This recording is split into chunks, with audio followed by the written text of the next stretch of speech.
Hello, and welcome to the Cup TV, the Currently Unnamed Podcast. Well, we put the real and the tea in reality. You can always come to us first to quench your thirst. I am your girl, Lana, your resident evil diva. And I'm here to give the tea, spill the tea, and drink the tea because you know I love me some tea. Purr. And you know what I do love almost as much as I love Traitors. Almost. No, I definitely love this more than I love Traitors. It's my cup mug. And you can get your cup mug at lanascreations.etsy.com. That link will be in the description below. And if you go to the right of the screen, there is a QR code. You can scan it and it'll take you right to the shop. Favorite the shop, then buy your merch. Period, because it's good merch, and you see everybody has it. And if you want to be like the cool kids and get you one, that's the way to do it. So, and we do ship internationally and domestically, so there are no excuses. Get your cup mug. Period, and thank you. Well, hello, y'all. It has been a long time coming, which unintentionally is a pun I'm going to make here. I am Jack, your resident game designer of the channel, and for this particular episode, your chef. And currently, I just got information that there's 0 pairs of evil players, so we're all good. Everyone here is good. You don't need to worry about anything. No traitors. And if you didn't get that joke at all, good. It was a very obscure joke. I'm doing great. I respect your hustle, Jack. I respect what you're trying to do. It's been a long day. I'm going to be real honest. Everybody, it's Brook. I'm passionate about pop culture. I am not passionate about season 4 of the Traitors US. And Harry Hamlin will not be happy. You know, Harry Hamlin. I love Harry Hamlin. Don't you talk about the husband. Don't you talk about my husband. And howdy, y'all. It's Mike, your beefy bodybuilding correspondent down in Dallas, Texas. And I am voting for Morea. Morea. And I'm so excited to join for my first correspondence, I think, for this season of Traitors. What an episode. We'll get into it. We will, because I refuse to take anything that any of you put on my plate. I won't drink from any of you. I won't eat. I won't do it. Don't touch me. Don't look at me. Don't show me no cards. Don't Brooke. You look very traitorous right now. Do not look at me. Do not talk to me. Do not touch me. Do not try to air kiss me. Don't hug me. Mike. Not taking it. Don't try to feed me. No, don't give me nothing. Ow. Ow. It hurts. It hurts so bad. Ow. Can you get it?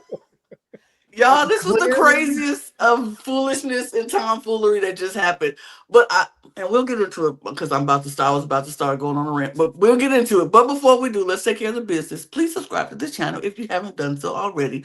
We appreciate you. We're trying to get 1,000 new subscribers by the end of the year, and we would love if you would help us out. If you are a fan of Traitors or Survivor or Big Brother or House of Fear or House of Villains, which is coming, or Project Runaway, or anything that we cover here. We cover a lot of things here. If you're a fan of any of those shows or anything else, this is the channel for you. We cover it all, so subscribe to this channel. If you're a fan of Drag or Drag Race, subscribe to our other channel at The Cup Pod is on YouTube, so just subscribe to it. All the links will be in the description below, as well as our audio podcast links. Follow us over there because we want to be wherever you are. Also, join our Patreon. Got some things going on our Patreon. We would love if you would check that out as well. And follow us on all of our socials at The Cup Pod on Twitter, Instagram, TikTok, and Blue Sky.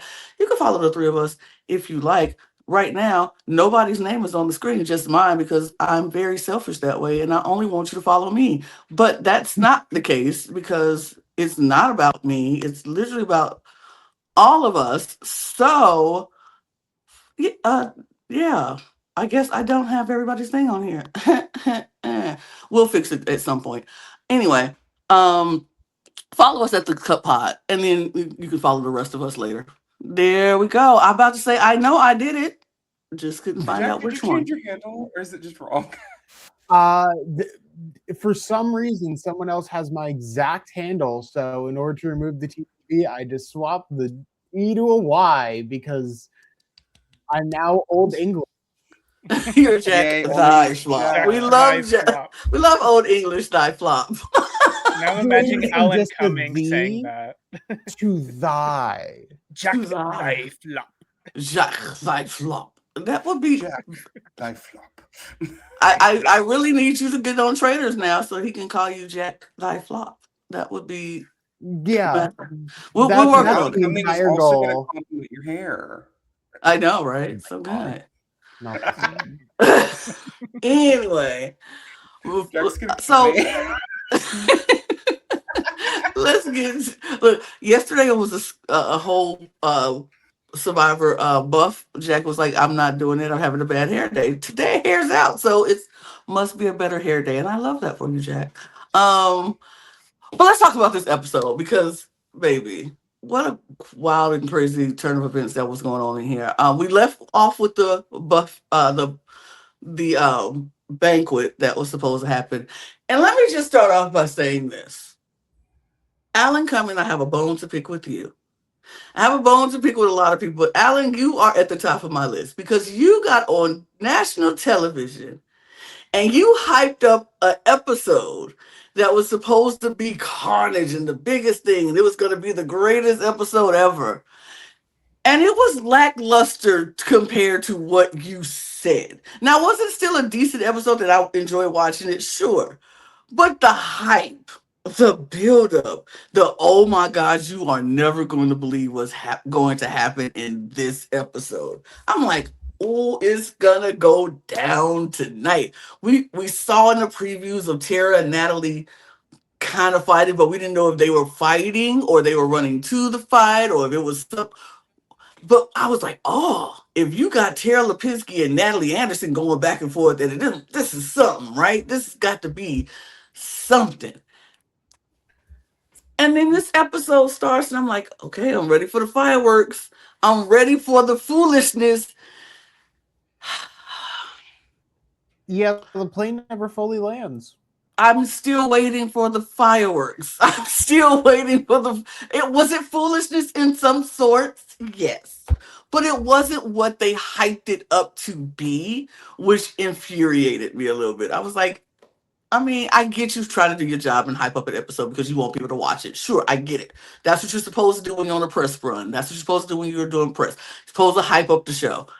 But man, I think you overhyped. You overhyped the show episode that didn't need to be that hyped. Personally, Yeah. I'm just gonna go ahead and say this season has been kind of hanging on by a thread for me, just in general. Because one, just how Ron Funches got traded on this entire season was just really hard to watch, and it's just been really hard getting through as much Colton content as we've had to get through. This banquet was the only entertaining thing that's happened this season, really, for me. So I was like, okay, this is at least something. But I still don't like it. I don't think this was a good game design choice, period. Because we broke one of the cardinal rules of the show. Like, what? What are we doing here?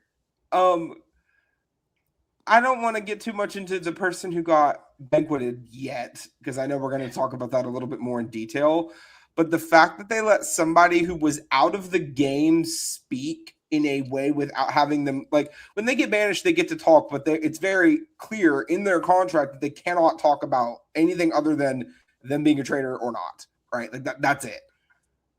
They let somebody who was confirmed to be a faithful call someone out on their way out the door without having any effect of that. Oh, I hate that. Terrible. And that's something that they should have at minimum reiterated to the cast, that they're not allowed to do that before the banquet, or even have Alan just say it in the moment, like while they're at the table. If somebody gets murdered, you're not allowed to talk. Because I honestly think that might be the single reason the banishment that we had that ended up happening in this episode happened. Personally, I don't know. Yeah. I have a couple. So on the whole episode, the hype of it, I'm going to put on my tinfoil hat. I think this might be the episode they're submitting for awards consideration, because I felt like they were laying it on so thick, especially Alan's like delivery of all this. And the banquet was fun. I'm going to say the banquet was a fun set piece. I think the chaos that was coming from it was also fun, but it did not last that long. It was only like half the episode. And I was like, why isn't it this? This could be like the funeral in season 2 and it be pretty much the entire episode. And I thought we could have had that with the banquet, like just have a banishment right after the murder in the banquet that same night. I think that would have been great. I think that would have been a great like change of pace for the season. Also, maybe from Alan's point of view, being there in person was a lot more fun. And so he was like personally hyped from the chaos that was there. Because I did from the episode, it started to feel very chaotic and it was like, oh man, this group is just falling apart under the pressure here. And that was fun to watch. But the edited product, it felt like it just kind of, the payoff was too soon. I felt like it should have built up more tension. I would have been okay with just running with it because, you know, it's a change of pace. It's a fun little set piece that broke the pace of the game, but still is very much in line of like the Traitors.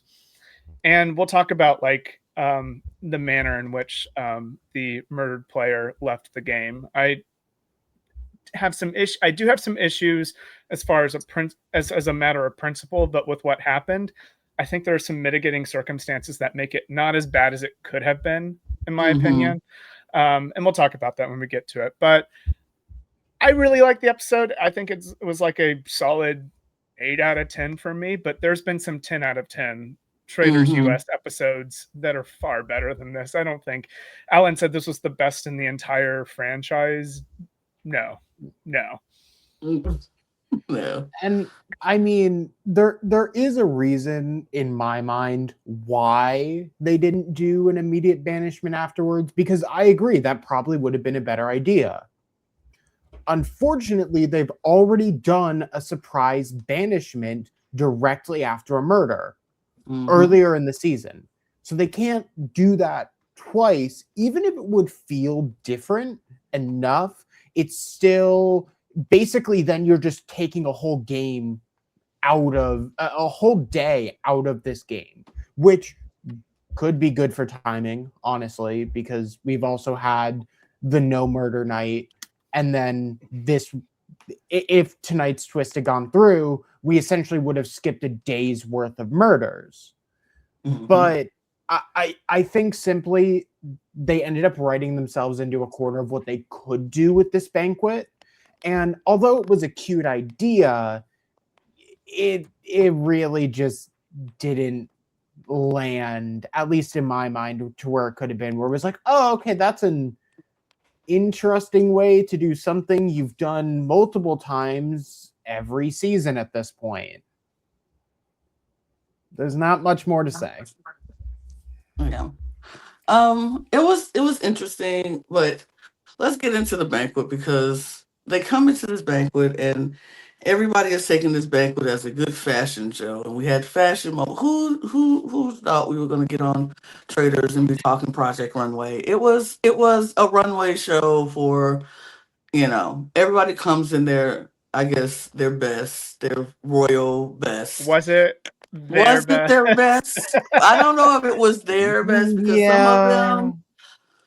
Do we want to do a quick fit check on some people? Because like I had honestly, high highs and low lows. I'd have some very low lows. Like, okay, Colton, please. Yes, Colton, please. Colton was the lowest. Please. Don't even, please. Natalie did not like that. Like, no, thank you. No, not a fan. Tara was simple, not much. You know, Rob. Who looks stunning though? We're not at the stunning part yet. We're not at the stunning yet. We're at the bad right now. We'll get to the stunning. Let's stick with the bad, because Rob, why? I know you a country boy from Alabama. I like the shirt, but the shoes with that shirt, come on, Rob. It's true. It just didn't. It didn't. was But a I don't half expect Rob to be the fashion guy. I don't expect Rob to do fashion. That's I mean, the it. top pleasantly surprised me, though. I was The like, top okay, did surprise me. I was like, okay, okay, you did it. That's some you did fashion. that. But then you ruined it with the boots. And I was like, the shoes, Rob, and okay.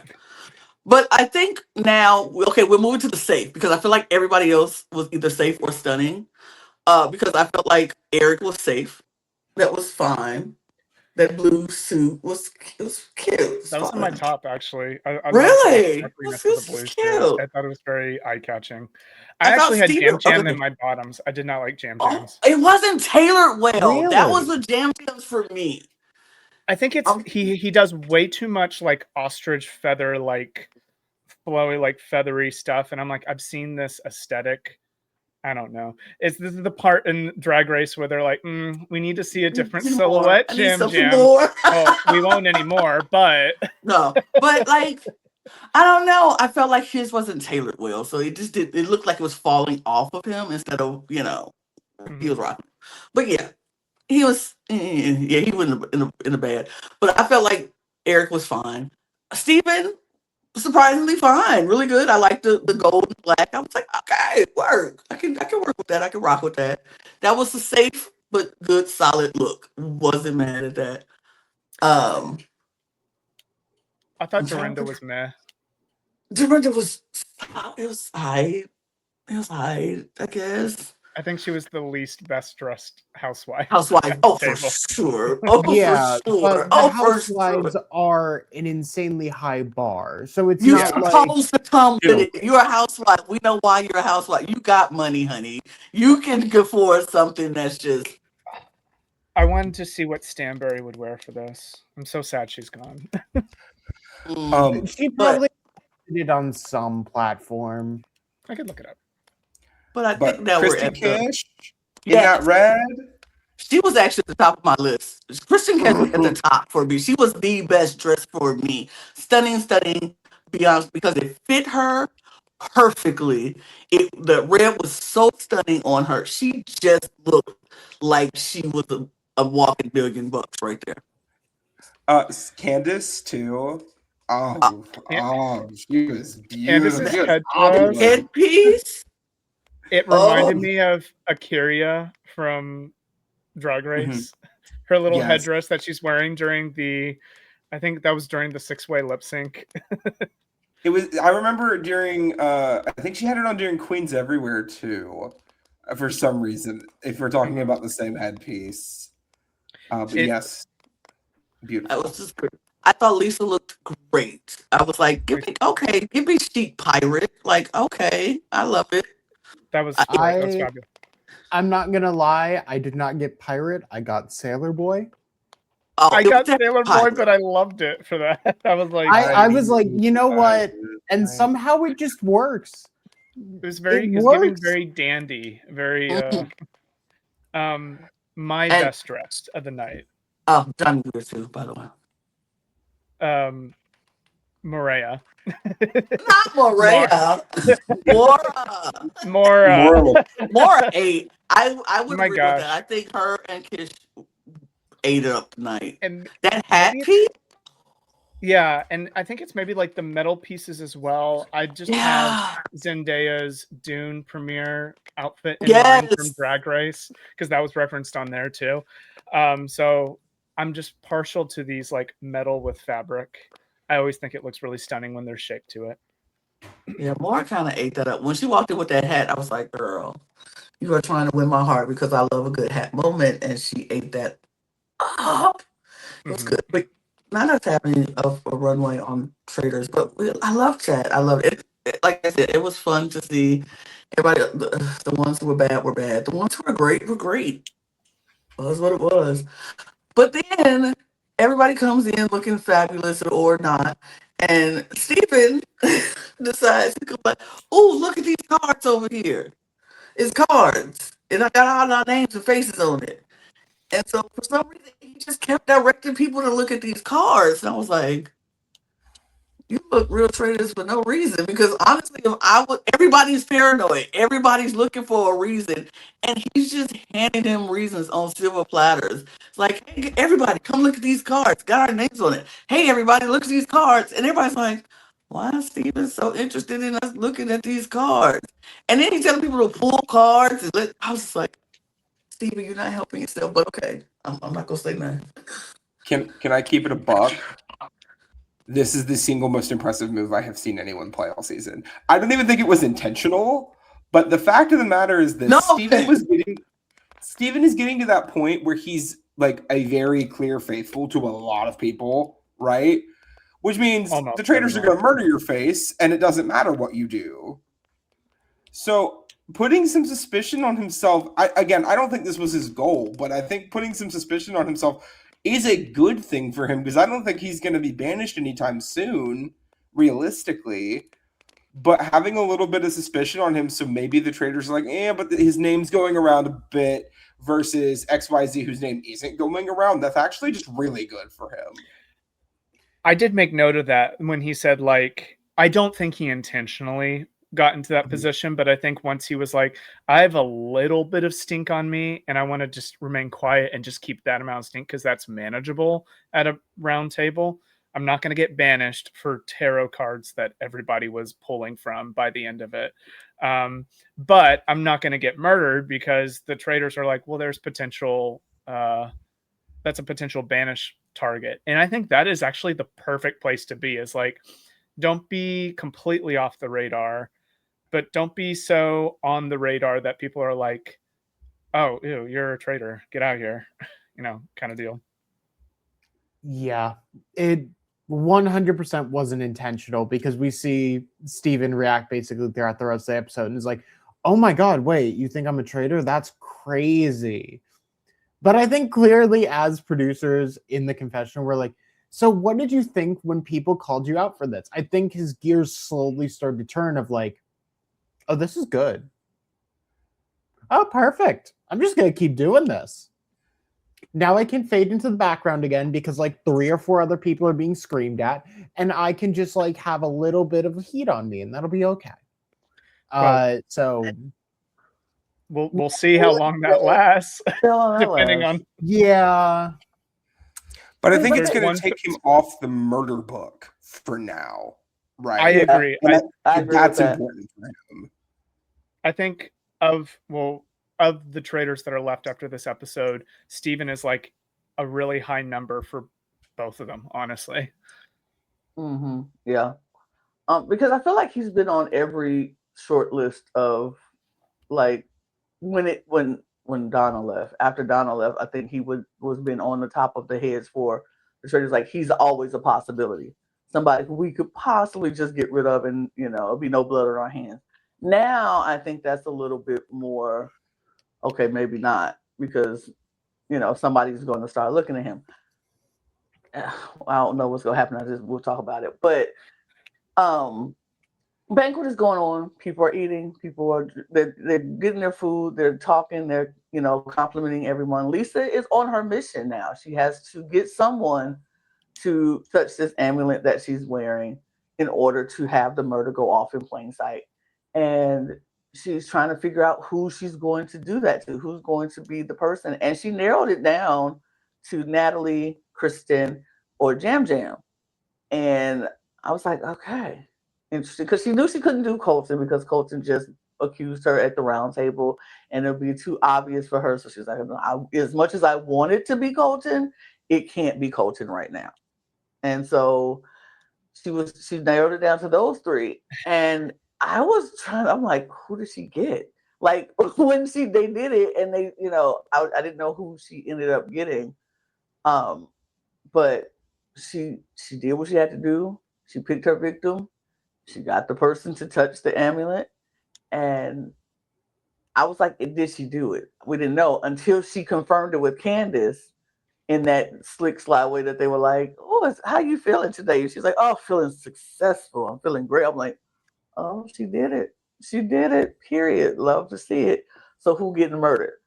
And I was like, so when they sat down for dinner and everything is fine, Alan comes in. and he starts to tell them the tale of the Black Banquet that happened. And the Black Banquet happens, and somebody ends up murdered, and blah blah blah. All this story, and everybody's like, now they're getting paranoid because the Black Banquet has repeated itself, and they're like, oh my god, what happened? And he was like, somebody's been murdered, but there's hope. And I was like, what are you talking about, Alan? What is happening right now? Then the guards come out with these 2 potion bottles. And I'm like, what?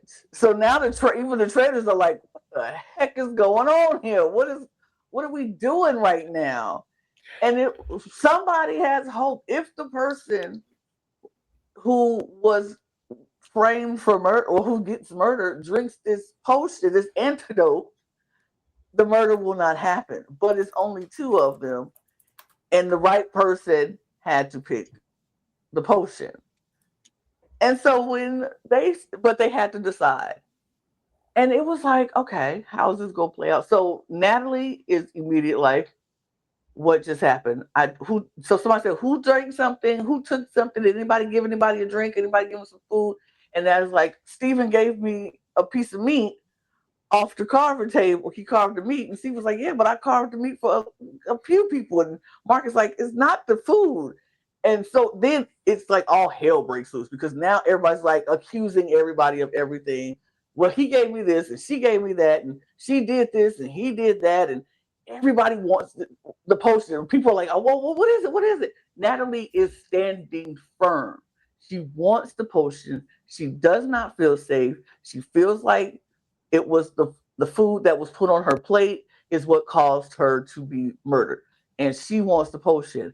But everybody else, for some reason, don't want Natalie to have the potion. They're like, I don't think it's you. I don't think you need the potion. I think you're safe. And then Tara was like, well, Dorinda gave me some turkey and I didn't even want food because I have this thing about meat that's been sitting out. I don't want to eat it. But then she just insisted on giving it to me. So I think, and Dorinda's like, I'm not a traitor. I didn't do that to you. So now Tara's paranoid. Natalie's paranoid. And then Kristen is now paranoid because she's like, he gave me food too. And everybody's like, only person who's yelling, it's not the food, is Mark Dallas. Mark is like, yo, it's not the food. I don't think it's the food. And then Steven and the cards come up. And they were like, well, Steven, or no, Kristen got anxious because Steven pulled the card and her face was on the card. So Kristen is like, oh my God, is it me? Because my card came up. I want the card, I want the potion. But Natalie was firm. She was firm. She wanted it. Alan raises his voice like, hey, somebody got to come up with an answer right now. And they like, oh, but I won't. It was hectic for a minute. I was like, okay, is this what's about to get juicy and exciting? I mean, it got hectic, but I don't know about juicy and exciting. But it was interesting how that was playing out. Yeah. Special shout out to Johnny for literally grabbing an antidote while Tara and Natalie are both going up there to grab one, and Kristen's like, no, if they both want one, they can have one. It's okay. Don't worry about it. And Johnny just goes, drink this, and just hands it to Kristen. He's like, good God, Kristen's like, get a okay, breath, girl. Take the drink. I know. And then Kristen's I'll be the bad guy, Kristen. You're surviving tonight. But no, when Natalie ends up drinking, oh, am I echoing? Who am I echoing on? Oh, okay, good, great, okay. When Natalie ends up drinking the antidote, and you could just see Tara's like, well, I'm dead. I'm fucked. Right. Like, I'm dying. Not what ends up happening, but interesting moment. I'll just keep it 100 though. I hate this kind of vibe at the banquet. Not the arguing and the drama. That was cool. That was fun. But like the whole idea of the banquet just seems incredibly flawed. Because you're essentially letting everyone know that, hey, the traitors just murdered someone in plain sight. And not even essentially, you're just letting them know that. And sure, is it going to increase paranoia and suspicion of each other? Yeah, but all it's really going to do is make them hyper-focus on the people they were already suspicious of, which is exactly what happens in this episode. The only thing I found entertaining was Johnny Weir handing an antidote to Kristen Kish, and that was it. It just was not my favorite thing we've seen this season, to be honest. I will say, players very, very, very clearly went into that banquet assuming a murder in plain sight. Like, literally, the second they heard about this, they were like, okay, there's a murder in plain sight somewhere. We're going to have to deal with that. We're going to deal with it tomorrow morning. So I don't necessarily think that, like, basically immediately telling them there was a murder in plain sight does anything different, because they already know what's happening, essentially. There's enough props out on the table that everyone just assumes. But I will say it is weird to basically be like, okay, now deal with it. Just in front of everyone, go ahead and say who actually killed. Go ahead and just like throw 2 shields at someone for murder now that you know it's possible. And I don't even think we really got into the strategic conversation of having a traitor really consider it, because there was just so much panic and nonsense in the room that it was just like the 2 loudest voices are just going to take them, and that's basically going to be the end of it. Yeah, I think I understand y'all's issues with like the banquet. It seemed a very obvious set piece for a murder in plain sight. I will say I do hear y'all's criticism on it. Just gets the group to basically confirm their own biases of who they were suspicious of going into the banquet. But I think regardless of what happened, I think that's what was going to end up happening. And we'll talk about, like, we haven't really gotten to like the murder itself yet in that incident, but I'm going to be honest. I think we would have gotten the same banishment result regardless of I agree. what the murder victim said in that moment. And I'll tee it right up. Let's just I mean, let's yeah, go right into it. let's get Pull up to the it, slides, and if then you will. we'll pull up the slides. And because, like, honestly, it was the person who ended up being murdered was Jam Jam. He gets murdered. Jam Jam's murdered. It is what it is. But on Jam Jam's way out the door, Jam Jam is like, Lisa, kiss me. Lisa, kiss me. Oh my God, it was Lisa. Lisa was the one who kissed me. Lisa kissed me. Now, I'm going to be honest. I do think that maybe shouldn't have happened. Maybe once you are banished, you don't get a chance to, say that, you say all that stuff. But see, they also get a chance to say that stuff at the round table. So I'm guessing him saying it out the door is like him saying it at the round table before. You could take it that way, like, because if this was a normal banishment or at the round table, well, no, since this is a murder, absolutely not. He shouldn't have said anything. He shouldn't have been able to say anything because you are murdered. That's the issue. I agree with that. He shouldn't have been able to say anything, and I think they should have been instructed, like, hey, if something happens, you are not allowed to say, and you just have to go, because murder victims don't get to say anything on their way out. So I do agree with you. I think that he shouldn't have been able to say anything, but I also think that was Jam Jam in a very knee-jerk reaction to, hey, you were murdered. What? That was Lisa. Like, you think of, you like, on my way out, you're wondering how did that happen. So maybe it was a knee-jerk reaction. I do think he shouldn't have been able to say anything. Absolutely.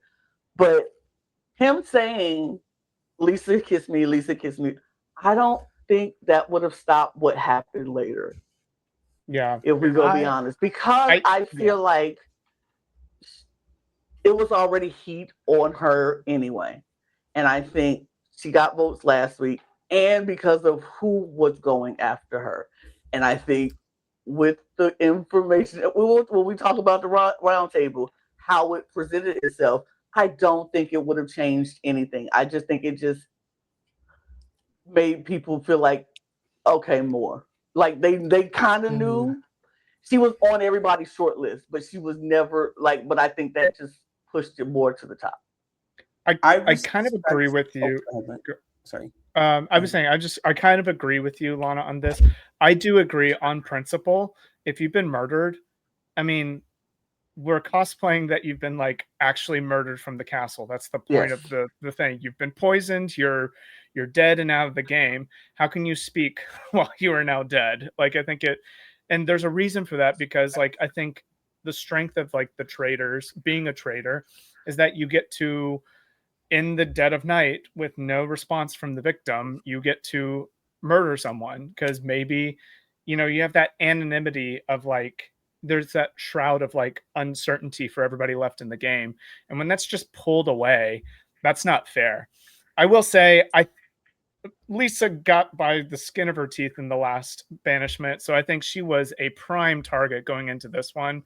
And even if he didn't say like, oh, she kissed me, she kissed me, she kissed me, I still think Rob would have done what he did. I still think other people would have said, hey, you were hanging out around Jam Jam quite a lot before we ate. I think people would have clued into it, because I think if people are thinking that Lisa is a traitor going into the banquet, they're staying away from her. So I think her interaction with people was probably pretty limited before the dinner even began. Because if I'm thinking going into, there's a murder in plain sight, and I think Lisa probably is a traitor, I'm like, I'm going to stay as far away as I can from her. So I don't like that he was able to say something. I think they did it for the good TV of it all. But I think it did diminish the integrity of the game a bit. And so I'm a little disappointed with production in that regard. I think they went for style over substance in this situation. But yeah, that's all I had to say. Brooke, you can go. Respectfully, I just disagree. I think there is a decent chance that had Jam Jam not said anything, a lot of the people that changed their votes would not have voted for Lisa. And we'll talk about that more when we get to the roundtable itself. I mean, to be quite honest, this mission was boring as shit, and the only thing that mattered was at the very end. But like of the actual mission, the mission itself was kind of boring. The ending was kind of entertaining. But like, we're talking about the outcome of the roundtable a little bit without going into too much detail. A lot of people, I think, voted for her because she didn't have a good defense at the roundtable. But the thing is, she wouldn't have had to have a defense for half of the things they came at her for if Jam Jam hadn't said anything after he went out the door. So like, I'm not fully convinced. I think it's definitely not a guarantee, but I think it would have been more likely that she would have had a shot at staying rather than, I don't think she had a shot after that happened. I agree. I think it would have at least been closer. We kind of see Natalie get a lot of flack for how she acted during this. Literally, after this banquet, after Jam Jam is murdered, we literally see people be like, Natalie, what were you doing the whole time? Like, you were just panicking and causing chaos, because Jam Jam literally has this whole thing that no one else gets to hear at any point. And it's just this rough angle of, yeah, no, the game integrity is completely broken here. Even during the roundtable voting and also the Circle of Truth, players aren't directly allowed to call other players out during that moment or say basically anything afterwards. So to have here someone be fully out of the game, and even if unintentional, be like, hey, this is why I think this happened, even if Jam Jam had said the completely wrong name. Like, even if it was Jam Jam saying, Steven hugged me, like over and over, and that was the reason then Steven got banished at the next round table, it would still be unfair, because people, even during this episode, said, we had information from a 100% confirmed faithful as they left the game, and there's no reason for a faithful to lie as they're leaving the game. So it just, it breaks the integrity of the game for something that is essentially one extra little notch on a murder in plain sight. And it turned probably what would have been an interesting roundtable between Lisa and Natalie and Colton into a one-sided match. I agree. I mean, I agree with you to the extent. I do think, like I said, the whole unfairness of it all with Jam saying things, I agree 100%. But I also feel like we would have had the same result because Rob was on a mission, and y'all keep forgetting that Rob was on a mission. The last round table, he literally was the one of the votes for voted her out. She was almost gone at the last round table. One vote stopped her from going out at the last round table. From that moment on, Rob has been on a mission to get her out. And as a traitor, he knows everything about her. He knows all her moves. He knows what she does. Rob was on a mission. And so I don't think it mattered what Jam said. It helped, but I don't think it mattered because Rob was going to go after Lisa no matter what, because he does not like being in that turret with both Lisa and Candace because he feels outnumbered in that turret. He has been quietly keeping that in, but he felt it very much so after the round table when he voted her and how they both tag teamed him and was on him. In those moments, he was like, I can't do this. And somebody had to go. He knew that. They should know that. Somebody had to go in that turret. There's no way all three of them will go make it to the end together. And so Rob has been on a mission to make sure one of them go. And Lisa is the one that had the most heat. So I don't think what Jam said was the end all be all.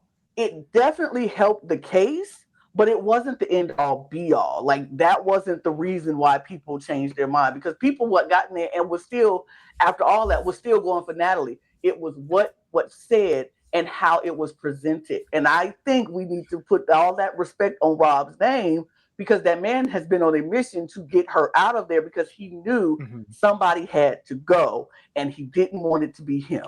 And he knew the one who had the heat was Lisa. And so I don't think this was, if Jam didn't say what they said, it wouldn't have been Lisa. It still probably would have been Lisa because Rob is on a mission to get her up out of there.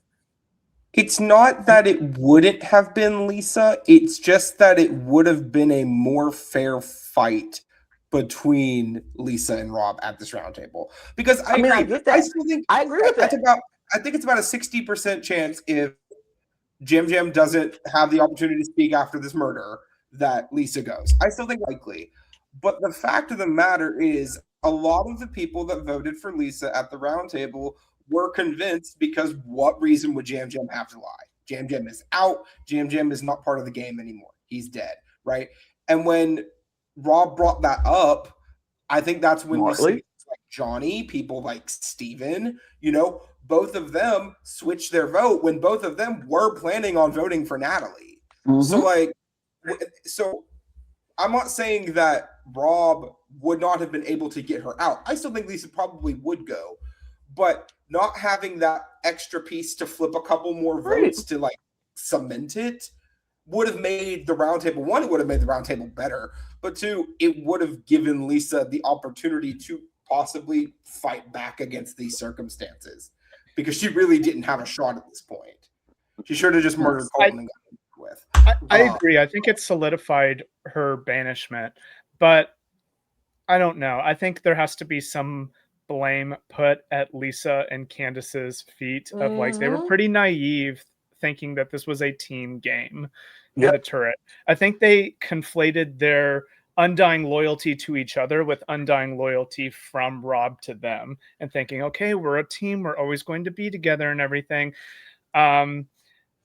I guarantee you now Candace realizes, oh, this isn't every man for himself up in this turret, and she's motivated now. But I think if she was motivated a few rounds earlier, I think they could have avoided this, and I think they probably could have struck back, maybe not with taking out Rob, but definitely taking out somebody like Colton, who is like a diehard right-hand man to Rob, and that would have been a huge hit to Rob's game. And honestly, I think that is the best option for Candace to point at going forward to cut Rob's power level in the castle. Because I'm going to be honest, right now, Rob is in the best position by far in the castle at this point. Really quick, just so we can actually talk about things because I feel like we're just on that edge. Can we just speed through this mission because it's a bunch of nothing nonsense and then get to the round table so we can actually discuss what we need to? Yeah. Because like God, we're God. like attempting to skate like a perfect figure eight around these points. And I'd rather just go through them at this point. Okay. They silence have is rocks. bad. Rocks are gold. They have rocks. Gold is They have worth gold. money. They throw gold. They get gold. They run up a long hill. They get to the top. Whoever has the most rocks gets to play for a power of the dagger. Yeah, the top 6 people get to, or 6 people, 5 Six. people, 6. 6 people. They get to go play for this power of the dagger. Some people knew they wouldn't. Yeah. They knew they wouldn't go get the most, so they started combining their rocks in other people's chests. And sure, so Rob gets Some one. people took note who put in who. Specifically, Lisa put into Stevens, and our favorite person in the world, Colton, made note of that. He did that. I'm like, okay, Colton, shut up. Why did Lisa put hers in Steven? Because she wanted to. And so what? I hate him. Anyway, I just don't like that man. I do too. I just don't like that man. I want my draft pick to lose so bad. Anybody, I've never had such a disdain for somebody in a game that's like, I just don't like him at all. And anything he says, even if he's right, I hate him. Like, I hate him for, like, well, I don't even want you to be right anymore. Like, ugh. Well, I'll wait for future to talk about the future of the game. I have something to say about him that may give y'all some hope, but I'll wait until we talk about like the future of the game. Okay. He is consistently loud. Most of the times he's wrong. But I mean, when you're taking shots at half the cast, you're bound to be right eventually. So, you know who he reminds me of? He reminds me of Zach from BB27. Just this overconfident, like, I have this game figured out. You know, just give me the money right now. And I'm like, honey, you're so wrong. Not by a mile. You've never been right about honestly. Nothing. Even with Zach, right? Zach was cocky. He really reminds me of freaking Amira. Like, because with Amira, right? Yeah. Because Amira was like, oh, it's really fun taking people out. The only difference is she got voted out in week 3 and it was so damn satisfying. It was so satisfying. We're 7 episodes. It's giving me, are we doing a blind side? Sounds fun. Let's do a blind side. Okay, Kat, let's blind side you. Can we please blind side him? But no, like, when they're playing for the dagger, and like Rob had the most money because he didn't miss a single shot at those damn earrings. And I was like, okay, that's impressive. He's just impressive, especially after watching UK, because a lot of them flopped. But yeah. Rob was just on it. I was like, all right, Rob. I know we said we kind of want to skate by this mission real quick because it was boring as shit. I just want to be clear, having a mission that is completely dependent on athletic ability to be able to get an advantage, I don't like that. I don't like that at all. And I know the argument will be made of, well, people could convince people to put their gold in their trunk, but like, if I'm somebody who has 5 rocks and you already have more gold than me, why would you give me all of your gold? Or I could just say, or you could just do, this is the thing, I would have been like, I can't throw. But here, Rob, here's 5 of my rocks. If you throw my 5 rocks for me so I can put some gold in mine, we help each other out. You just find the person. Like, I am never going to be that person. Like, I would have been Lisa, Candace, and Dorinda. Just get me to the top of the goddamn hill. That's all I want. I'm going to take my little $500 and I'm going to get to the top of the hill and that's going to be done. Because I'm not going to stop and throwing no rocks because I can't do that. And if I do stop and throwing rocks, I ain't going to make it up the hill in time. So just let me go. I know I'm not going to be fighting for no dagger. I know that. But I'm going to give it to somebody who I want to. Yeah. I think a better like format would be like from what we saw in like Australia season 2, where they had the silver bars going up and they tempted the players to give up money to have a chance at a shield. So I'm like, oh, a little deception. Like, you don't need to be strong to lie to the group and cut the group's money to get an advantage. It would have been better to do something like that because one, it makes people pissed off at each other. Like, oh, wow, you're really cutting our pot to help yourself under the cloak and dagger. Instead of this sort of strength-based, when already this is a very strength-based, biased group. They definitely have like it's giving Survivor 48 kind of Survivor. like It's giving Survivor any Survivor Australia. The boys are strong and the women are weak. We got these beefy men and then we got the weak women. Big Brother these Canada beefy 7. men plus Natalie here. Big Brother and that's Canada literally 7. the worst.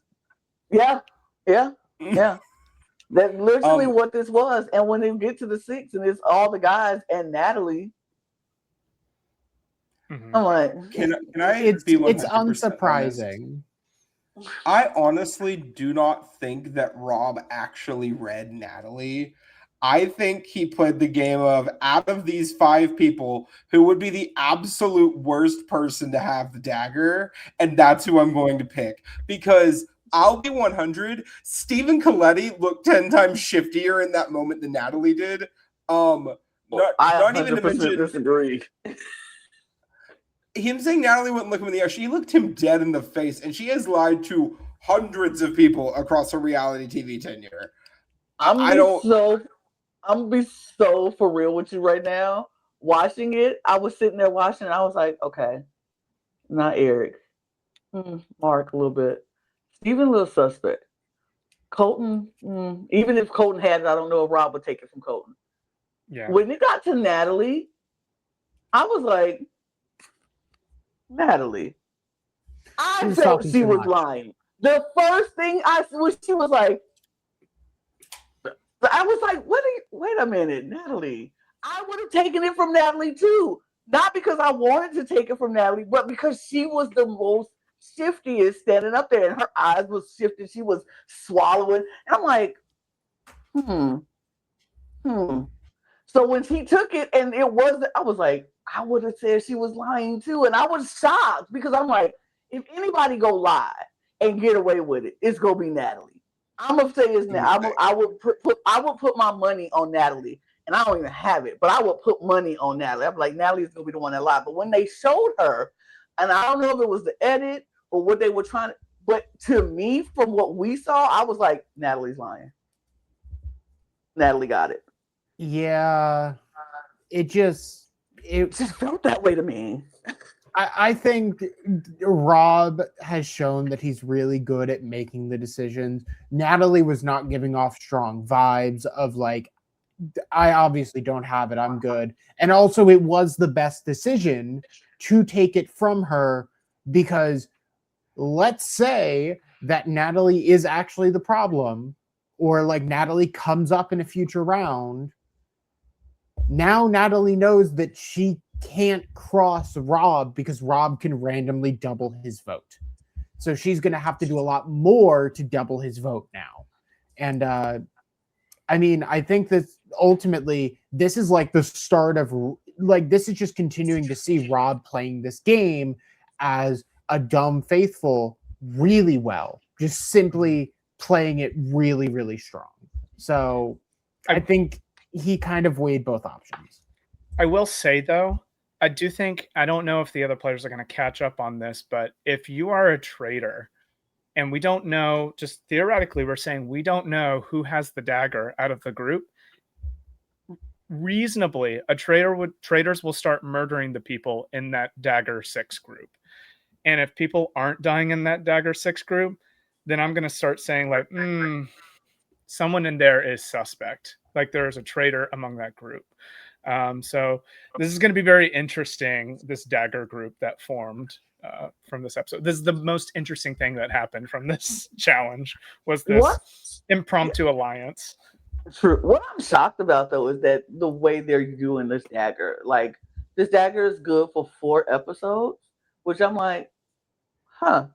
That's all the episodes. 4 round tables. 4 round tables. Okay. 4 round tables, not 4 episodes, 4 round tables. So I'm like, huh.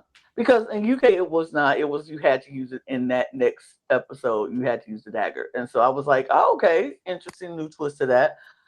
I don't know if I like that, though, because it's like, yeah, they can hold it, and then those people, even out of the 6, they don't. Oh, well, Rob told him. Rob tells them he has the dagger, and I'm like, oh, okay, that's an interesting way to build trust. is to tell these 6 people or these 5 people, hey, I have the dagger, but we're not going to tell anybody else. So that way we all safe, we all know, but it's our pack. And I was like, that's an interesting way. But I don't know if I like them being able to hold it for 4 round tables. I don't know if I That's like that. quite literally the exact amount of round tables we have left, probably. I don't like that at all. I don't The like one that. thing I will say, I believe the math to get down to, because we have what, 14 people left going into this round table? Mm-hmm. No, 13. 13. 13. Yeah. Okay, so 13, 11, 9, 7. Realistically, you can't push it past 7. I will note when it came into the game in UK, I want to say there were 8 people in the game. Mm-hmm. So it is logically, that is the lowest point you can just have this advantage at. Otherwise, if you have it at the final, it is just so powerful to be able to have a third of the room's votes in your hand at once. So I'm really I hoping get it. that he has to get through a final 5 vote before getting to the circle of trust, because like He I think probably that'd be far too powerful to just I'm now in the final 4. Done. Right. I'd also just like to go ahead and throw out and just be clear, this is a very boring power. And I'm not saying boring is in like, oh, it's a bad addition to the game. I just think it's not needed. In terms of like, this is what happened to Big Brother after a while, where instead of trying to find like to let the game breathe, they just started adding twist on twist on twist on twist, and most of the twists they added were bad and pointless and did not do anything. This might end up being a crucial thing that makes a really split round table go Rob's way. It's fully possible, but at the end of the day, it doesn't. It's not a good addition to the game when it just feels so unnecessary. This is kind of how I felt when Survivor had the extra vote and the steal a vote at the beginning of the 30s when they started doing this crap too, about having all of these other advantages. Can we just let the game be the game and not make all of these messy choices and messy decisions every time? If you want to do a twist, a thing, I just gave you guys one a couple of weeks ago. Diamond shield. Give us a diamond shield. That way, the person can play it at the round table. Like they finna get banished. I don't think so. Bam! And then it's like, oh shoot! Now what do we do? That throws these people in the tailspin. I want to see something like that. If you just gotta have twist, or you just want to throw something in there, a diamond shield. Let it be played at the round table, and it be that. But Peacock, Traitors, y'all can have that for free. I think that's such a good idea, because I mean the immunity idol is one of the best twists I think to any reality game show ever. Mm-hmm. And it creates such great drama. And they figured out, it took them a couple seasons in Survivor, but they figured out the formula. So you don't even need to experiment with it. You know the amount of power that is appropriate for this twist. It has been tried and tested for like 2 decades now. Let them they see their name down on that slate and be like, stop the vote. Not happening. Got my diamond shield. Erase those names and figure something else out. Something like that. Or like the votes happen and they can stop their own banishment. Like, I think that would be so ideal. It'll be so, like you said, messy. And we know the formula. We know how it can work. And it will cause chaos. But Traitors, if you want that, DM me and hit me up. But yeah, I think that'd be perfect. But Rob wins the dagger. He tells the dagger that he has it. They pick their pack. Blah blah blah. Let's get to this round table, because honestly, that's where we all want to go. Round table is where we want to be.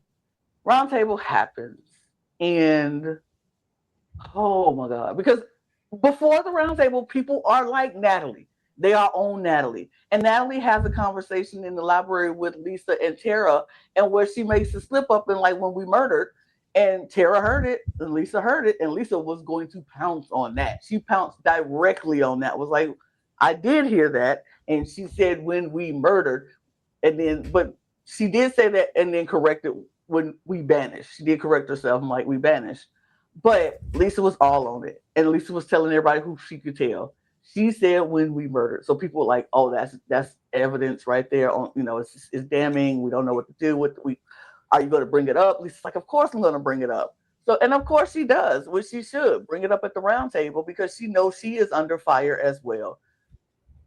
And she said, Natalie, you said when we murdered in the library, and Tara was there and she heard you. Tara was like, I did hear that. Unfortunately, I hate that I heard that, but I did hear it.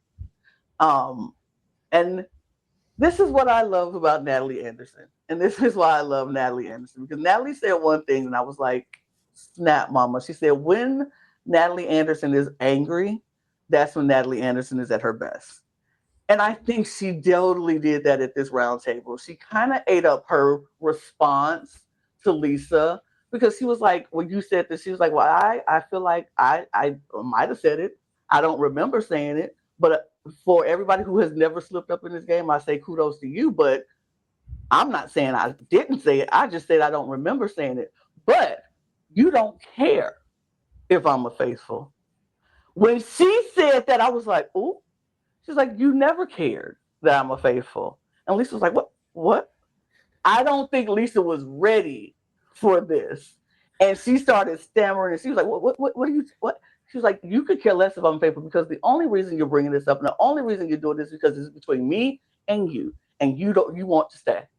Mm-hmm. So, and I was like, I think this is so underrated and such a mistake from a lot of other faithfuls who get attacked is they try to defend themselves because they're like, I have the truth on my side. I'm telling you the truth. So I'm just going to set by the truth. If you are on Traitors, never sit there and explain, because if you're explaining, you're losing. And I know a very immoral politician said that, but it's a very true statement. If you're sitting there explaining, you're going to lose the situation. You need to deflect and you need to attack somebody else. It doesn't have to be the person coming at you. It's the person that you think is going to get the most heat at the table away from you. You don't defend yourself, you deflect onto it. And so that's why Natalie's like, actually, Lisa, you are the person that is in the hot seat right now, not me. I misspoke. I said it, whatever. We've all misspoken. But you're only saying this because you are in the hot seat and you are the obvious vote tonight. And I thought that was such a brilliant retort. Exactly. It is entirely about, if you defend yourself, you are giving people reasons to examine the holes in that armor more thoroughly. If you point out instead that someone else also has holes in their armor, then they have two different places to look and they might not be able to escape as much. And that is the importance of it, is just attempt to push and attempt to get it out of your goddamn lane, because at the end of the day, you do not want to end up with that bomb. Absolutely. Yeah, and like Natalie here specifically, when she's talking, and it's something that she did really well when she was on Survivor too, Natalie does speak a decent amount, but there are specific times where you can tell she is fully locked in, she is fully dialed in, and she knows when she needs to speak and what she needs to say. This was a very clear example of that. It's a reason why she's one of the most popular Survivor players in the past 15 or so years, is because she's captivating when she has a point. So I love getting to see Natalie in her element here. I'll be honest, the rest of this roundtable was just kind of the Rob show, and it was pleasant because it was nice not having to hear Colton speak very much, and I appreciated that. Unironically, Colton has played the best he's ever had this season. This was the game that I was like, Colton actually did okay. No, Colton opened his mouth for a sentence or two to go after Lisa, and Lisa shut him down again. And I was like, yay, Lisa, go, Lisa. The second Colton opened his mouth, I was like, oh God, it has been so nice with this man having no edit in this episode. Can you shut the hell up? And then he did. And I was pleasantly surprised. Yeah, every broken clock is right twice a day. And I think this is Colton's right moment. And this was when he was actually right. And I hate giving this man any kind of credit. What did we say yesterday, Jack? He gets a gold star, but we burning it down later. Absolutely, exactly. this is Colton's moment. Like, he gets a gold star for a minute, but as soon as we get off this podcast, I'm burning it up because that man will never get respect from me. But I did like. Oh, I hate that man so much. It's just, but yeah, I was so happy to see Natalie like this in this form because I have been saying before, and I think I told Logan this. I was like, I like Natalie. I really want to see more from Natalie because I feel like she's not giving in this season of Traitors like I want her to give. And this episode at that round table, I'm like, that is why Natalie Anderson is the Natalie Anderson we all know and love because she clearly knew what she was coming in there to do, and she just drove her point right on home and was like, made people. She took the suspicion off of herself. Not somebody else had to take it off for her. She took it off herself, which made people start to think about, maybe I was wrong, but at looking at Natalie. But then she also had the help and the assist from Rob.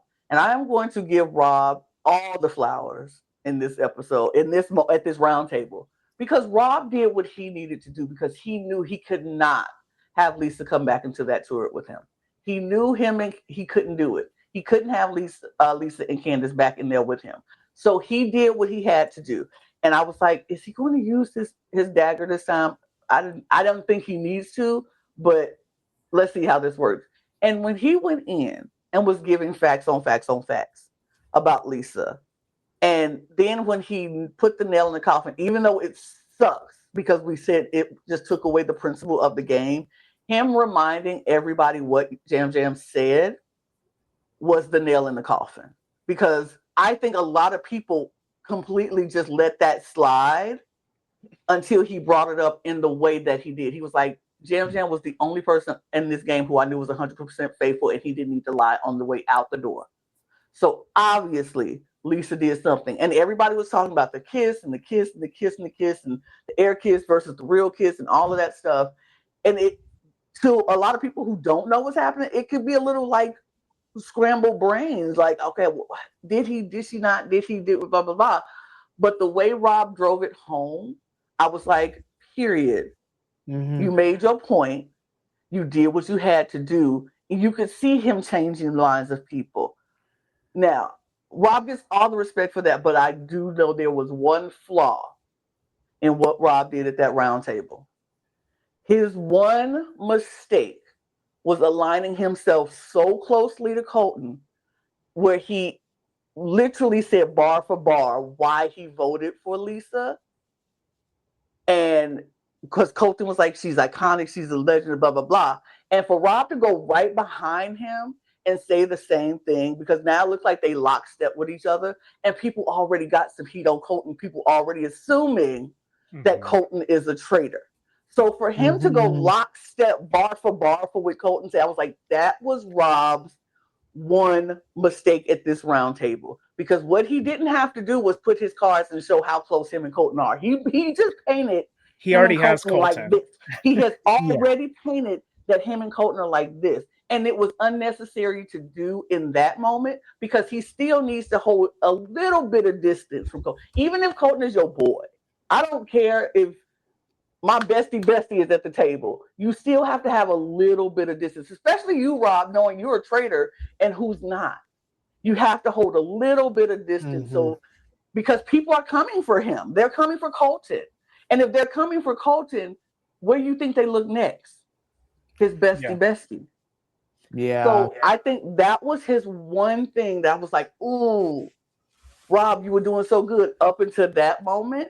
But also, Candace. I'm going to let y'all talk, but we got to circle back to Candace at some point. Okay. I will go ahead, Brooke. I think this is actually a really good move on Rob's part, getting as close to Colton as he has. And, you know, because in my way, it's kind of like this. Okay, well, he's a traitor, right? So he has two options. Either A, he kills Colton, right? Kill Colton. I don't think people are going to immediately look at Rob if that happens. I feel like they would have looked at Lisa, but now that Lisa's not there, they might look at the other housewives. They might look at Dorinda. They might look at Candace. So if they look at them, that's good for Rob. Okay, option number 2, don't kill Colton. Okay, well, if he gets banished, oh well, it's not me, so sure. But would he not be the perfect person to take to the final fire to dupe? Oh, absolutely. I was going to say, Quentin spot. Would he not be the perfect Quentin to take to the final fire and dupe and watch absolutely. him? Like, and also, I just want to be clear, I want to make this abundantly clear. As much as I would prefer a Candace win at the final fire, because that's queen,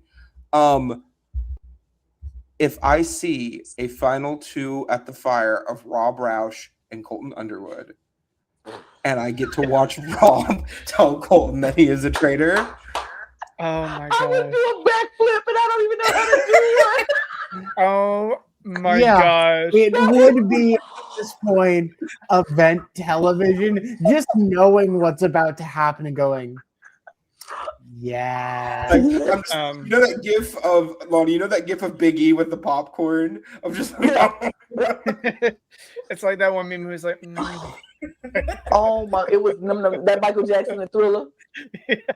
Baby, I think this is the what we nerds call the win con. The win condition for Rob is to take Colton all the way to the end. He is so loyal to Rob to a fault. He is so cocky and confident. He thinks he understands the game, and his one blind spot is the traitor sitting right next to him.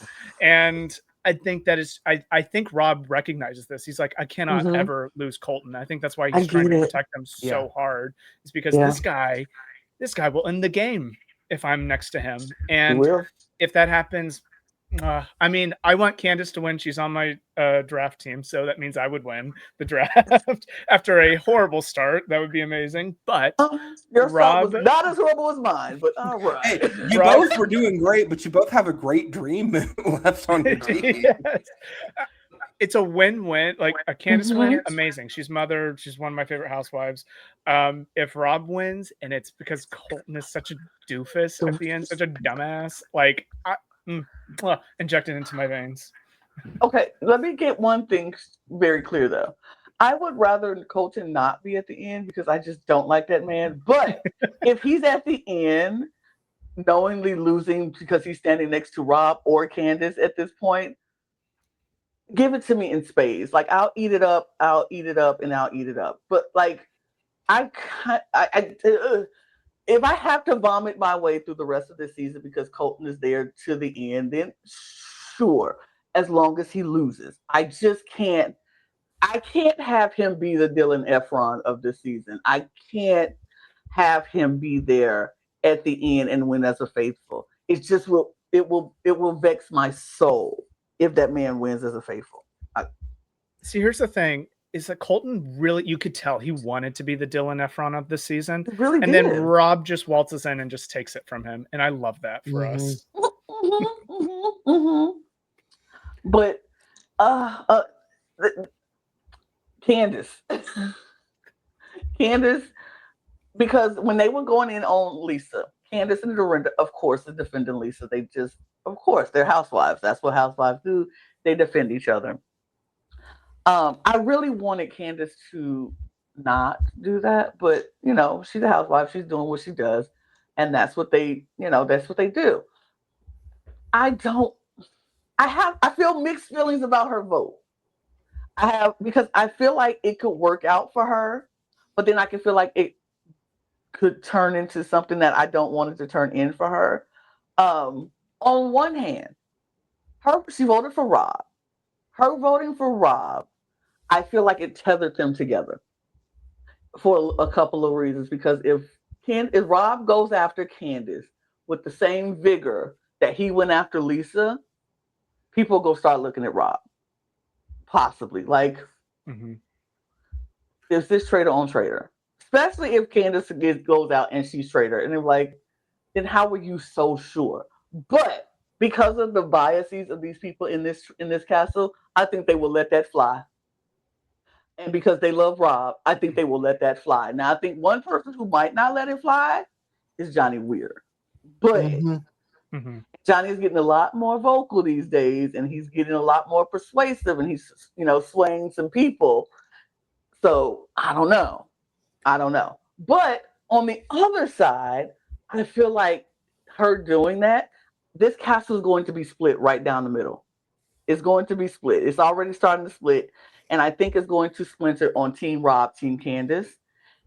But Rob has the dagger. And I think that dagger could come into play and it could be the end of Candace. Now, am I going to enjoy this back and forth civil war between Candace and Rob? I kind of hope I want to, because I think that's fun. Entertainment wise for TV, I would love to see it, and I want to see who comes out on top, but I don't want either one of them to leave. So I'm torn. I'm torn with the decision that Candace made in this roundtable. It is a move that is not seemingly, is based purely on spite. It is not a logical decision. It is an emotional decision. Candace even says literally, I can't see a reason to vote for Natalie here. I can't see a reason. I can't vote for Lisa. So I'm going to throw my vote away, and then throws a vote intentionally onto Rob. Like, if you want to throw a vote onto someone, you could have chose someone like Johnny, who's like not suspected by anyone. Could have chose someone like Tara. So I think what we are going to see is Candace potentially get a bit sloppy with how she goes after Rob, because it is very clearly focused on like, you burned my friend, and as such, I'm now going to burn you. That is just the vibes that I've gotten from the last 10 minutes of the episode that we have here, the little bit that we see. And I do think that as much as I love Candace, Rob just has better positioning and better loyalty in the house. And I think that him winning the dagger and creating a 6-person collective that is like formed around this one secret that they all trust each other is also it gave him more confidence to do what he did at this round table. And now I wouldn't be surprised if we see him a lot more confident to take bigger swings. I could see him potentially going after Candace's next episode if he feels like he needs to, try to get her out, and then replace with someone in the turret that he feels like he can work with. Because at the moment, now we're 1-1 in the turret. And I don't like the options of what happens when we're 1-1 and we have to decide on a murder. I think this was brilliant. From Candace? Yeah, from Candace, because for a couple of reasons. One, I was about to defend it too, so go ahead. Yeah. One, not gonna vote for a housewife, right? Not gonna vote for a housewife, right? So take that out of the equation, right?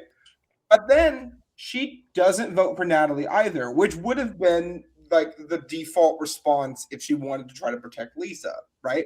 So by not voting for either of them, that automatically portrays Candace as like, look, I would be voting for Lisa if I wasn't a housewife. And it makes Candace look better, right? So that's great. But then by throwing a vote at Rob, right, who she has not cast any suspicion on, who she has not done anything to whatsoever in this game, like in terms of to the faithfuls, right?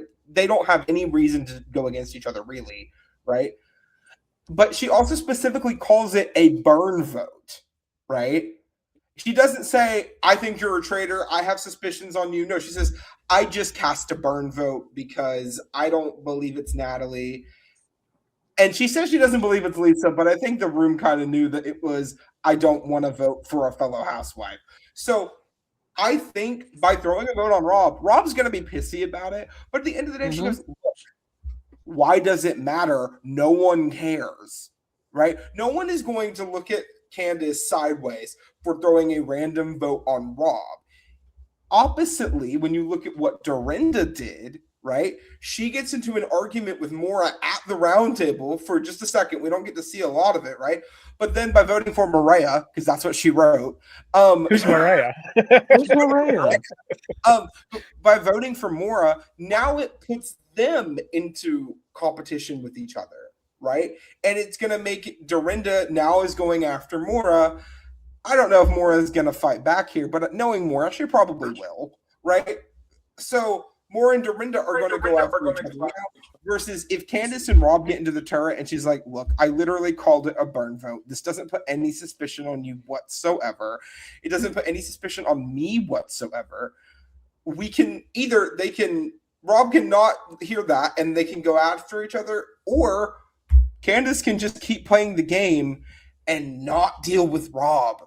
I think it puts her in a fantastic spot, and I think this was a brilliant decision. Personally, I do not think that Tara Lipinski is long for this world, and I think that by them getting rid of Tara, the field is going to be really open. So I am excited to see what happens. I'm going to defend it. I think I do agree with you, Jack. I do think it was an emotional move. It was very much like, screw you. You backstabbed both of us. So I'm going to say this is a burn vote, but it's kind of a middle finger from across the table to you, Rob. But I think in a couple of ways, it's really worked out for Candace in two ways. One, I think the obvious vote was Lisa at the table. And by not voting for a housewife, she is showing that, she's loyal to the soil. Even when it is so obvious that it is Lisa tonight, I can't vote for Lisa.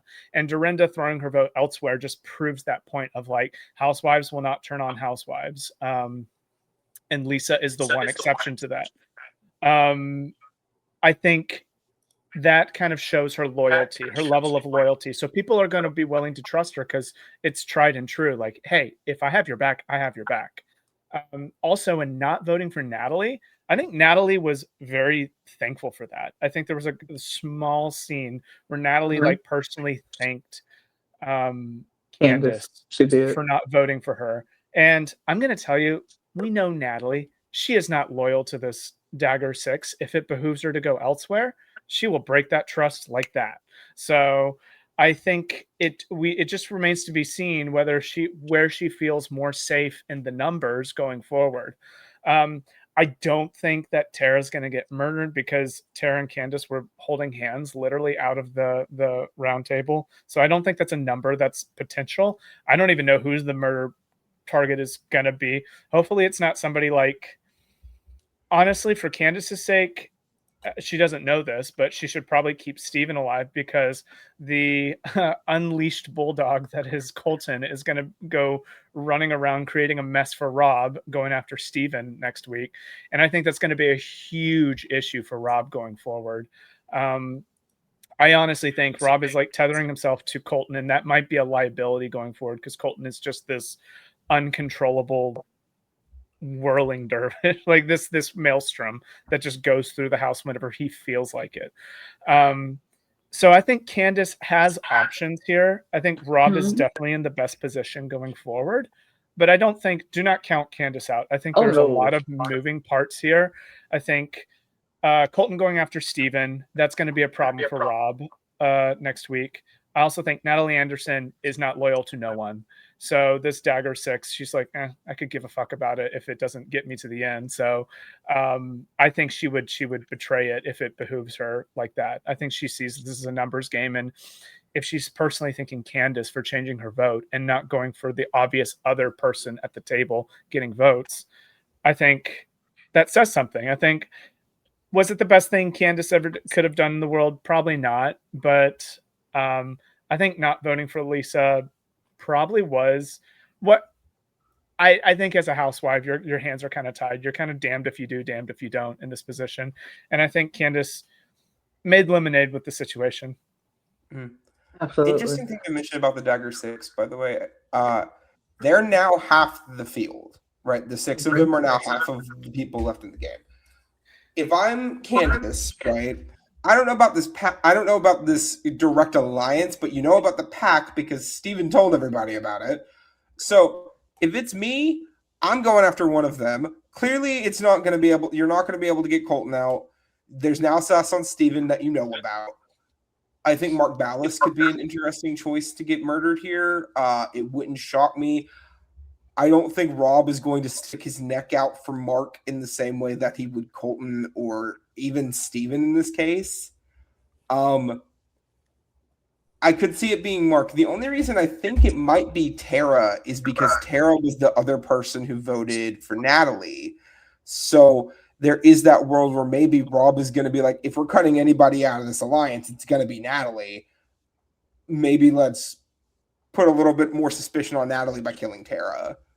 Yeah. I also don't think to... Candace would fight as hard for Tara as she would for maybe Kristen or Dorinda. Or honestly, even Johnny. I don't think she's going to fight for Tara as much as she would for the others in that little group of people.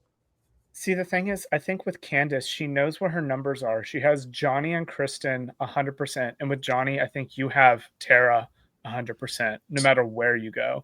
So I don't think she would allow that. I hope she would not allow that. I'd be very disappointed in her if she would allow that. I think Rob is only going to go to the mat for like Colton and Mara. I think outside of that, he might let one of them go if it is too much of putting his neck out for people. If I were to guess, I think Eric or Mark are likely on the short list next week for murder. We never said, but Lisa was banished. Oh, yeah. Lisa got banished. We've been skirting around it for a while. We've been skirting, but we never officially said it. But Lisa was banished. But she went out in a very legendary, iconic, memorable way. That strut was something else. I was like, Lisa, you so little. She's so tiny. And she was just trying to swing them hips as hard as she could. You go, girl. Yes, mama. But it was over. It was fun. It was over. Lisa is gone. She announced she's a traitor. Everyone's happy. You would think this would make Rob look like the biggest traitor hunter, biggest faithful. But I think with the Candace vote, it kind of made some people go, a little bit, because Johnny was now questioning, but people are also questioning Candace at the end of this, like, and Rob was facilitating that. Well, Colton was kind of like, are we looking at Candace, how she reacted? So Candace, he was looking at Candace, and then Johnny was talking to Candace, looking at Rob, and so we see this dynamic starting to happen, this crack starting to form amongst the guests in the house, in the castle. And so it's going to be interesting to see where it falls.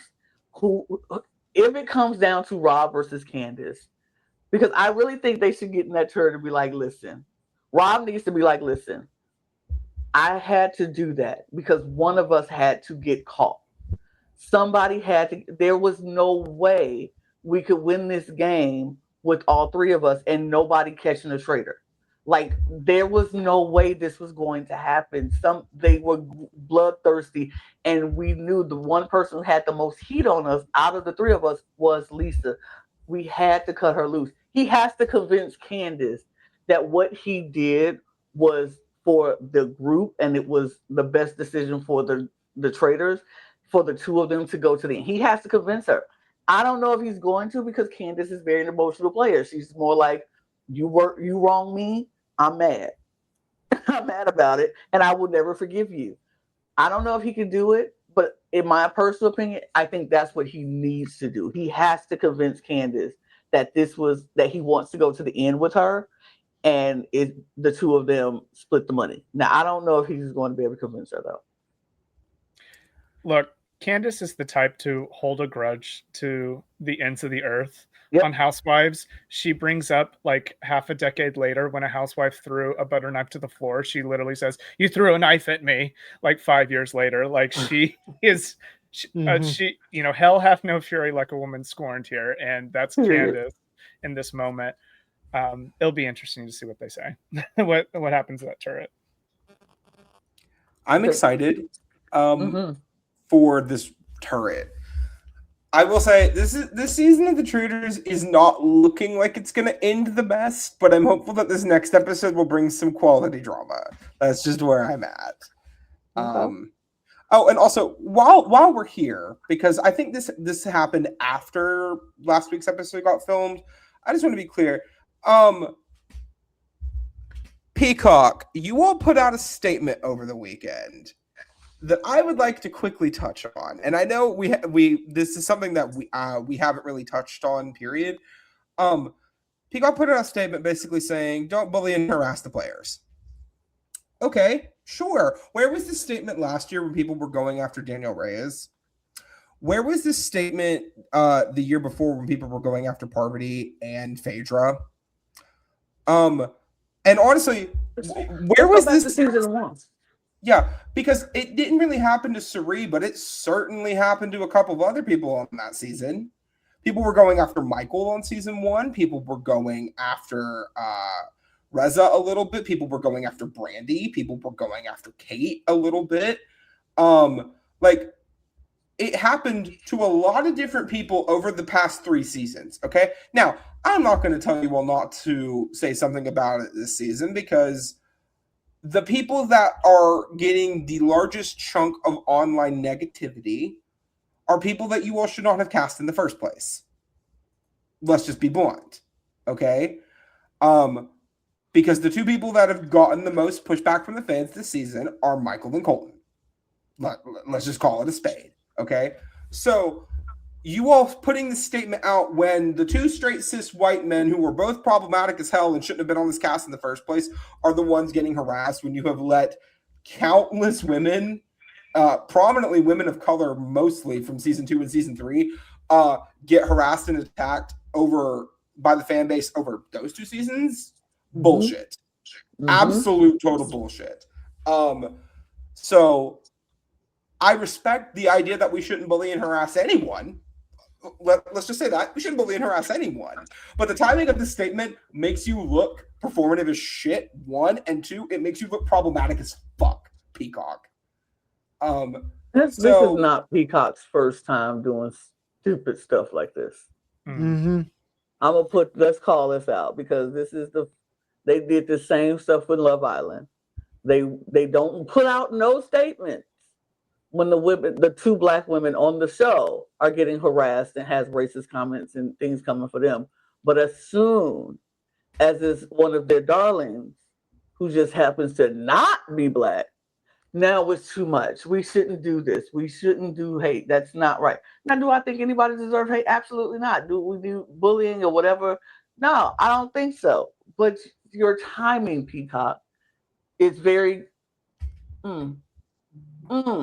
very interesting. And we see it.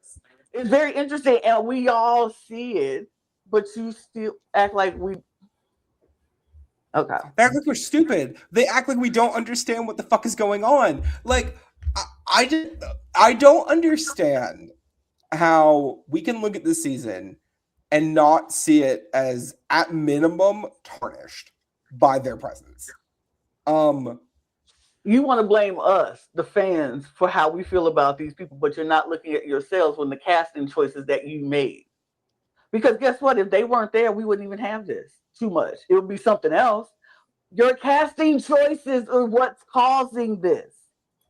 And you mad at the fans for responding to what we... Hello? Peacock, what's wrong with you? Why weren't you saying, why didn't this post come after Colton received the most pushback that anyone's gotten this past season with what happened with the Michael episode and the Ron episode, is when the post finally comes out? And you all didn't say shit about people talking crap about Donna Kelsey, even this season. Like, if we want to be 100, after Rob's sister Nino gets murdered, you all didn't say shit about the online bullshit that Donna Kelsey had to go through. Was I happy about it? No. Do I love Rob Sesternino and would have loved to have seen him play more? Absolutely.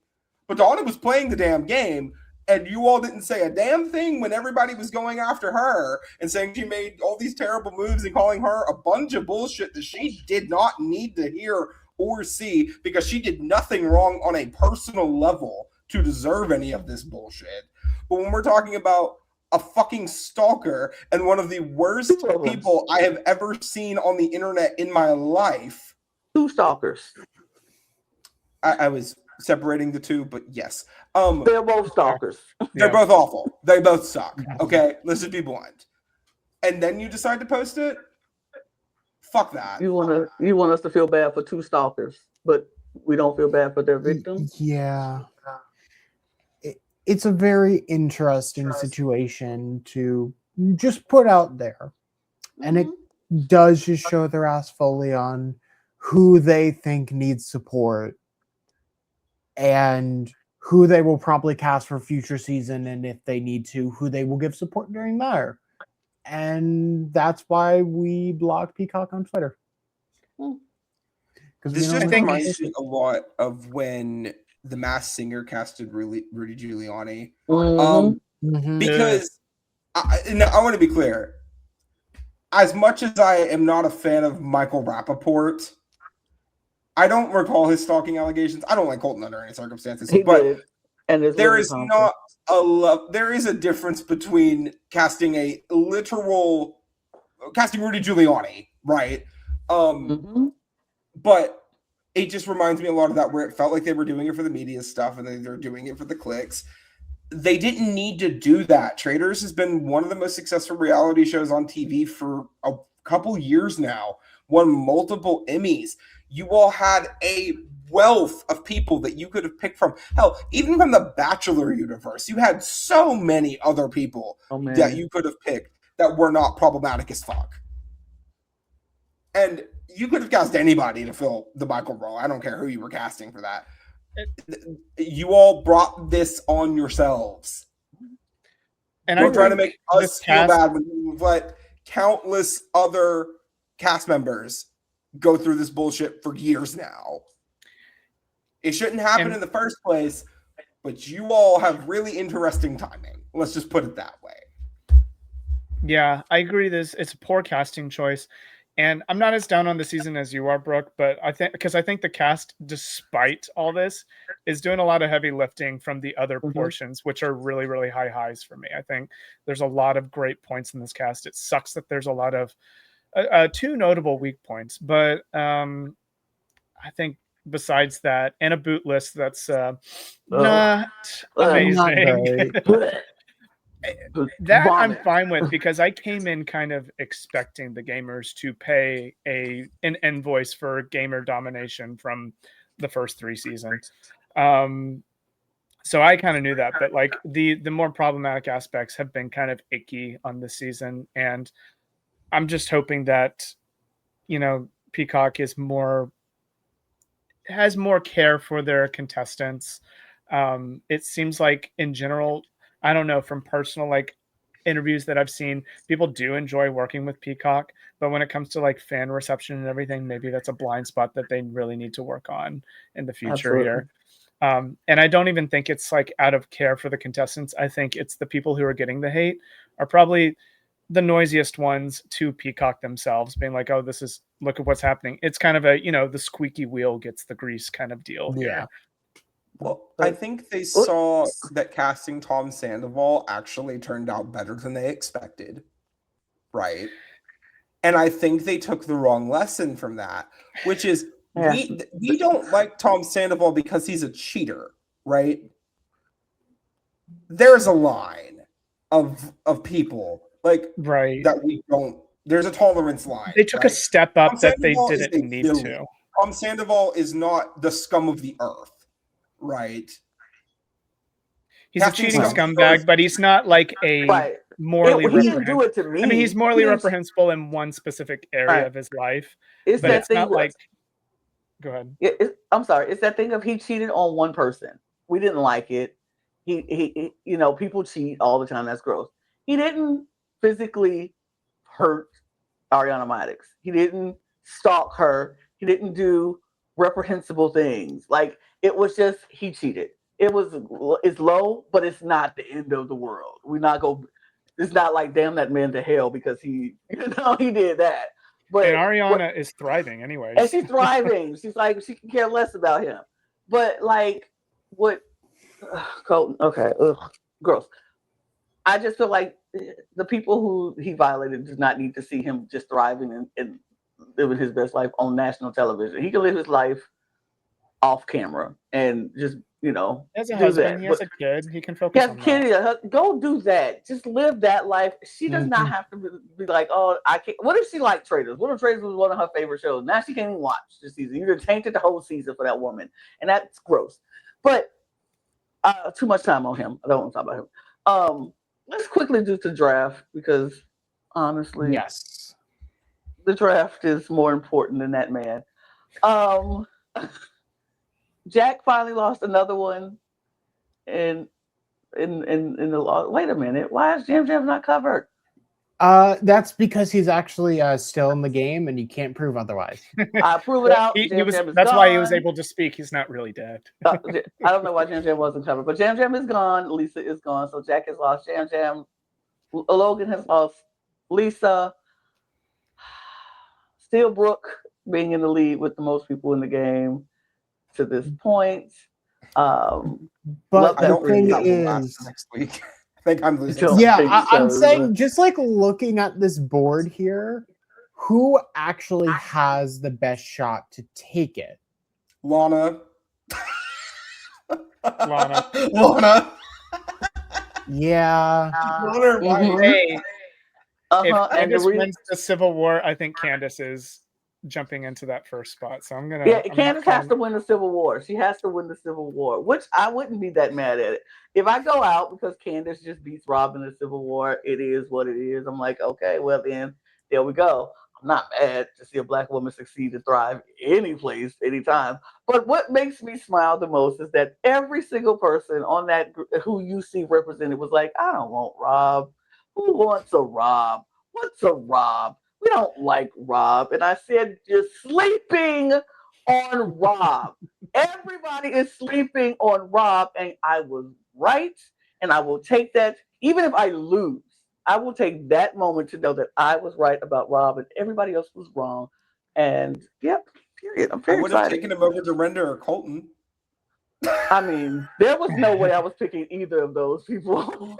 Well, Lana, if the final two is your Rob and mine Colton, I will gladly take that defeat. I'll be like, send me into the losers bracket. Yeah, like quite literally, out of that last round of people, the only person I would have taken over Rob was Eric Nom, and that's just who happened to be left of Rob and Eric. Yep. Like, understood. I just picked the hottest guy there. Okay, sue me. But I mean, I picked the hottest. I don't know. Guy Have you seen Rob? Because Rob. Hello, it is Rob. Rob is the hottest man in this turret. I don't care. Well, in the turret, yes, he's the only man in the turret. He's the hottest man in this castle too. He is the hottest man in the castle, the hottest man in the turret. He's the hottest man on this show. Period. Agree to disagree, because Eric Nom is still in the castle. But Eric Nom's ears. His magic ears does me nothing. It does nothing for me.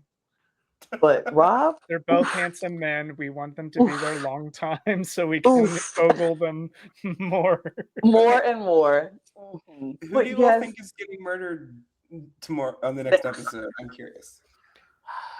Oh, I'm gonna be honest, Brooke. I think you're losing if I were to put money, I think it's Mark. I do too. I think it's Mark too. Or Jack is losing Tara. Those are the two people I can honestly, I wouldn't even say, I don't think Tara, because Tara was in a little bit of involvement. I think Johnny could take the shot because no one suspects Johnny. There's not a lick of suspicion on Johnny. Faithful. Johnny is very faithful and faithful. And it feels so obvious because Rob and Candace are going to have such different ideas on what they want to do. They're either not going to murder at all because they can't agree, or they're going to take out someone that both of them are like, yeah, we have no... if we have to kill someone, let's do someone completely random. It's going to be Johnny or Mark or Steven or Maura. Basically, my entire team is up for death here, and I have no argument against them because they're right. Do we think there's a chance they recruit here?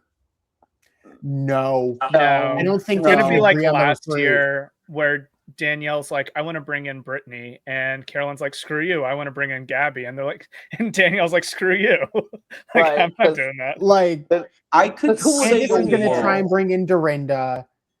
Rob is going to try and bring in Colton in that case. And I could see a both of world them where are they gonna look both at each other agree and to say throw no. Natalie under the bus and recruit Natalie. That's the only thing. That will be a smart move.